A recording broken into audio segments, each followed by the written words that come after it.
Please have a seat. Thank you so much. Well, welcome to the White House. Good evening to all of you, and I'm delighted to have you here. And thank you, Kennedy Center President Deborah Roeder. Deborah, where's Deborah? Stand up, let everybody know who you are.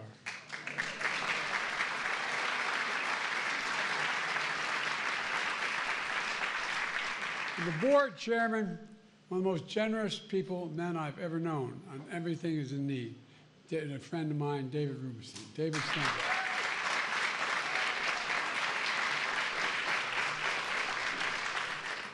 When I was getting set up in the president's suite upstairs where we sleep, my brother was saying, "Look, you want to be able to see from your desk. You want to be able to see Rubenstein." I said, "I beg your pardon?" He said, "The Washington Memorial." This guy rebuilt the sucker. I'm serious. God love you. You're the best, David. You are. And thanks to all of you, especially this year's Kennedy Center honorees. Folks, for Jill and me, and Jill is not here. She'll may make it over to the event tonight. But Jill has been dealing with women's equality for women's health research. And she just got back from Abu Dhabi and all through Africa and ended up, although she did go spend a little time in Sicily, because just a day or so to meet her great-great-grandmother's parents. She made fun of me going back on the Irish, you know? Pat, but I tell you what, I don't screw around. When she gets her Irish, when she gets her Italian up, I don't mess with her. But anyway, you'll all see her tonight. She's up changing. Just her plane landed, I don't know, about an hour and a half ago, 2 hours ago. For Jill and me and for Kamala and Doug, this is one of the favorite events of the White House. And I mean this sincerely. And I did it when I was vice president, did it when I was a senator, as I could. All around us, we see the power of art and imagination. Excuse me for my voice. To capture the spirit of this holiday season, to capture faith, you know, which is the substance of things hoped for and the evidence of things not seen. Folks, we see the power of the arts everywhere, everywhere. A few days ago, I returned from a trip to Angola in southwestern Africa. Historians believe people in Angola account for a significant number of all enslaved people shipped to the United States. I'm the first president to ever visit there. Today, millions of African Americans have Angolan ancestry. I spoke at their National Slavery Museum, where over 100 years ago, enslaved Angolans were baptized into a faith that was foreign to them.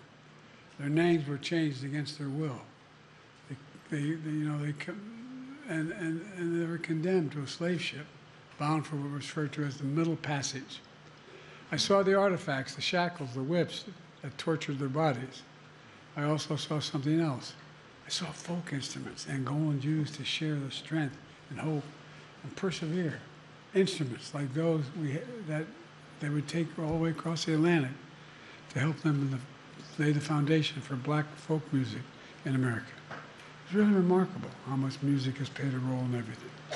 Throughout our nation's history, artists in America have used their talents to inspire and empower, to overcome, to challenge power freely and without fear, and to be a link in memory between the past and the future. It matters. To be the spark to make history and to ensure history is never erased. We have too many people trying to erase history instead of rewrite history. That power of art is everywhere. And in America, our freedom of expression sets us apart. Other nations were founded on ethnicity, religion, geography. We're the only nation in the world, major nation, founded on an idea. An idea, literally an idea. That idea was we're all created equal and deserve to be treated equally throughout our lives. We've never fully lived up to that idea, but we've never walked away from it either. In America, artists have made sure we never will. And that's what we celebrate tonight. Raised in Queens, New York, the grandson of Italian immigrants, Francis Ford Coppola was once a 9-year-old boy homebound with polio. But with a tape recorder and a camera by his side, his imagination took seed. Over 6 decades, he would write, direct, and produce over 70 films, both sweeping epics and deeply personal stories, taking big swings to explore who we are as a nation and who we are as human beings. Patton, The Godfather, Apocalypse Now, Dracula, 5 Oscars, 14 nominations.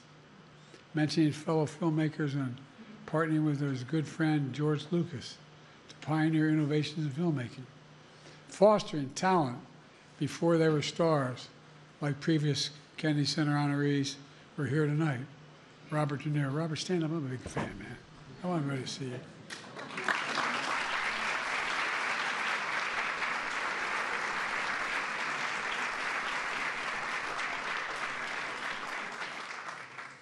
If I get in trouble, I'm coming to you, pal.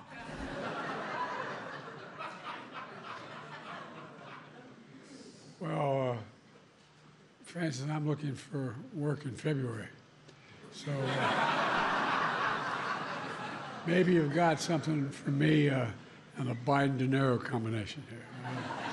I can't sing, I can't act, I can't dance, do a damn thing, but I can help you. Above all, Francis is about family. He's joined us tonight by his children and grandchildren who are making their own mark in American cinema.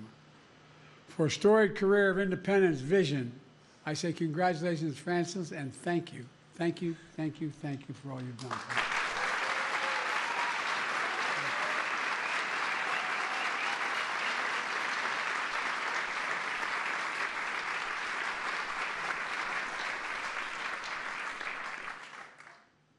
Formed in the San Francisco Bay at an inflection point in history, the Grateful Dead have long since transcended 1960 counterculture.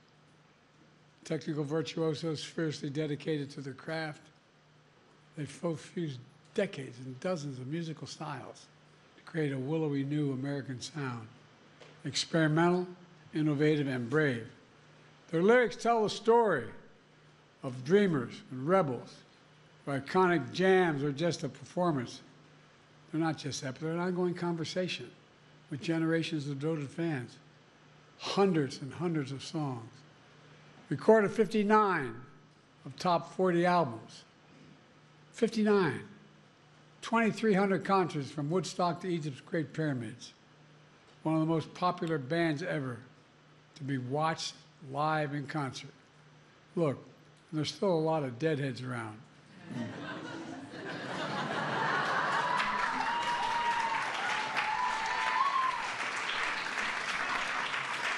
No two performances even the same, but their spirit and joy is enduring. Tonight, we honor Bobby, Bill, and Mickey.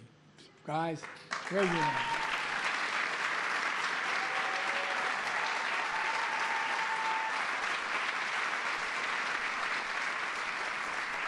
And we remember those lost songs along the way, like Ron. Phil, whose grandson Graham is here tonight. And, of course, Jerry Garcia, whose daughter Trixie is here. Trixie, where are you? Stand up.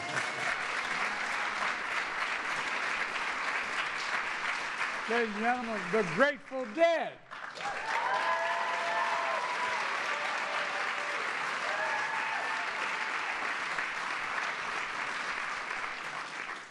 My youngest granddaughter said, "Pop, what's the Dead?" I said, "I beg your pardon? What's the Grateful Dead, Pop?"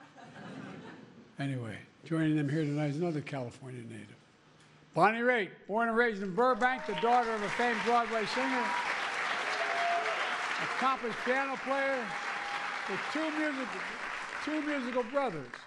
8-year-old Bonnie got her first guitar as a Christmas gift. The rest is history. Thank you, Santa. Thank you, Santa.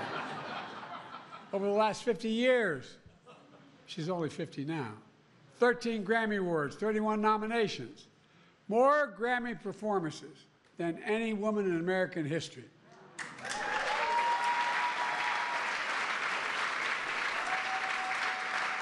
An inductee to the Rock and Roll Hall of Fame, her music defies genre and blends music of folk, country, rock, and pop. You know, with infectious beats and soulful lyrics, her sound carries through the highs and the lows of life. Time and trust, heartbreak and hope, love and loss. That's Bonnie, helping us find healing and light and purpose within and beyond music. One of the all-time greats that inspires fans and follows musicians alike. And I tell you, Bonnie, you've had an incredible impact. So, Bonnie, thank you for all you've done, not just your music kid.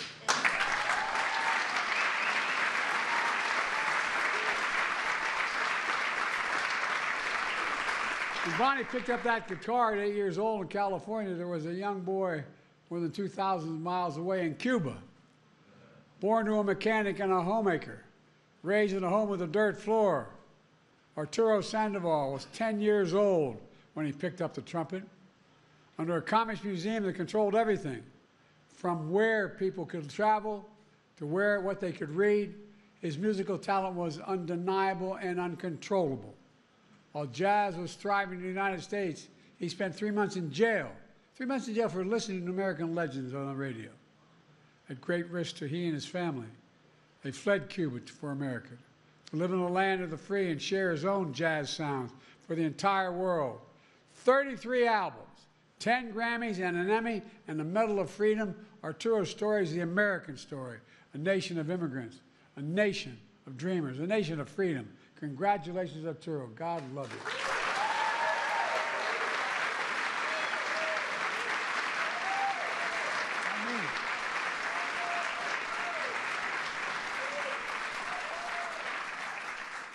Few places in America capture the essence of freedom more than the Apollo Theater. You know, you walk through those doors on 125th Street in Harlem, New York, you walk into American history. Literally walk into American history, opened in the 30s as a refuge for black patrons and performers in a segregated America. Over the next 90 years, became the birthplace of black expression.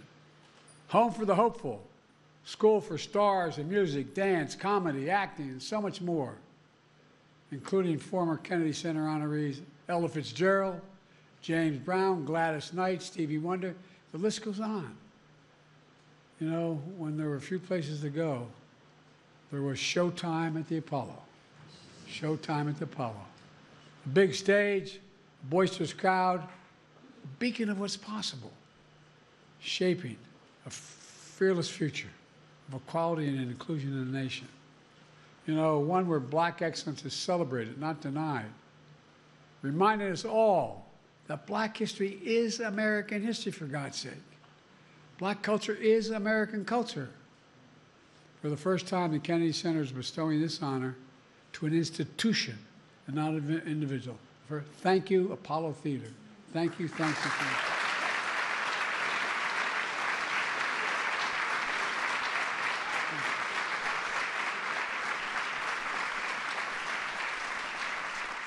Let me close with this. It's been the honor of my life to serve as your president. And for the final time, Jill and I are honored to represent the presidency, to recognize and respect the power of the arts to literally redeem the soul of the nation. Because that's what he's done so many times, redeem the soul of the nation. So congratulations to our honorees, to your families. Look forward to tonight's shows.